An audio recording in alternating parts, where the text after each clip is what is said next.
खबरों सूचनाओं का संगम, काव्य कथाओं समीक्षाओं की उमंग, हिमधारा है ये हिमधारा। सुनिए खुद दुनिया को भी सुनाइए, शेयर करिए और कमेंट भी बताइए। हिमधारा है ये हिमधारा। नमस्कार। बाल कहानियों की श्रृंखला में आज प्रस्तुत है अमर सिंह शोल की लिखी बाल कहानी कैद से छुटकारा। एक बड़ी हवेली में लकड़ी की बड़ी टेबल पर दो पिंजरे रखे थे। एक पिंजरे में तोते का जोड़ा, दूसरे पिंजरे में कबूतरों का जोड़ा था। हवेली का मालिक रोजाना सुबह तोते वाले पिंजरे को खोल देता। तोते का जोड़ा बाहर मजे से खुले आसमान में उड़ता था, अपनी मर्जी का दाना चुगता और शाम को वापस पिंजरे में आ जाता। ये सब देखकर कबूतर के जोड़े का भी बाहर खुले आसमान में उड़ने तथा अपनी मर्जी का दाना चुगने का मन करता। पर क्या करें, हवेली के मालिक ने उन्हें पिंजरे में बंद कर रखा था। जब भी हवेली का मालिक तोते वाले पिंजरे को खोलता, तभी तोते फुर करके उड़ जाते। तभी कबूतर कबूतरी एक दूसरे के मुंह की ओर देखते, मन ही मन सोचते कि रोजाना सुबह होते ही हवेली का मालिक तोते वाले पिंजरे के दरवाजे को खोल देता है, हमारे पिंजरे के दरवाजे को क्यों नहीं खोलता? हमारे साथ वहाँ ये सौतेला व्यवहार क्यों कर रहा है? हमें कब इस पिंजरे से बाहर निकालेगा?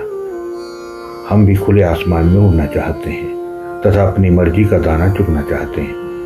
एक दिन जब तोता का जोड़ा बाहर से आकर पिंजरे के अंदर बैठा, तभी कबूतरी मैना से बोली, मैना, तुम्हारे मजे हैं जो खुले आसमान में उड़ते हो और अपनी मर्जी का दाना चुगते हो।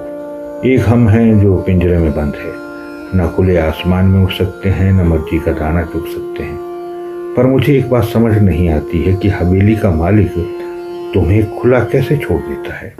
कबूतरी बहन, उन्हें हम पर विश्वास है कि घूम फिर कर फिर से पिंजरे में वापस आ जाएंगे। मैना बहन, हम इस पिंजरे की कैद से परेशान हो गए हैं। हमें इस पिंजरे से बाहर निकालने की कोई तरकीब बताओ ताकि हम भी खुले आसमान में उड़ सकें। कबूतरी ने मैना से कहा। कबूतरी बहन, तुम घबराओ मत, हौसला रखो, मैं तुम्हारा दर्द समझ सकती हूँ। तुमको बाहर निकालने की तरकीब शीघ्र ही ढूंढूंगी। पंजे से अपना सर हो जाते हुए मैना बोली, मुझे थोड़ा वक्त दो।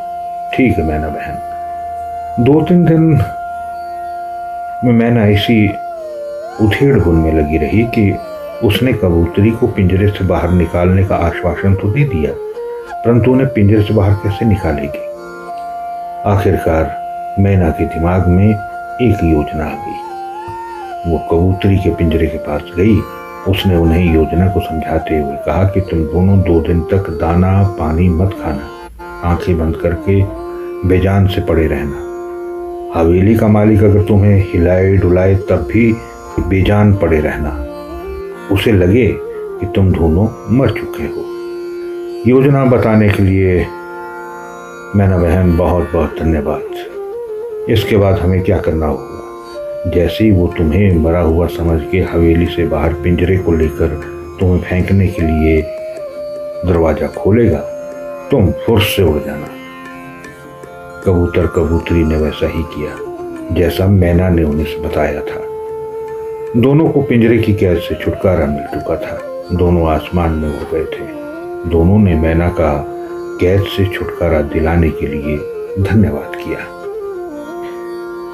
श्रोताओं, ये थी अमर सिंह शोल की लिखी बाल कहानी कैद से छुटकारा।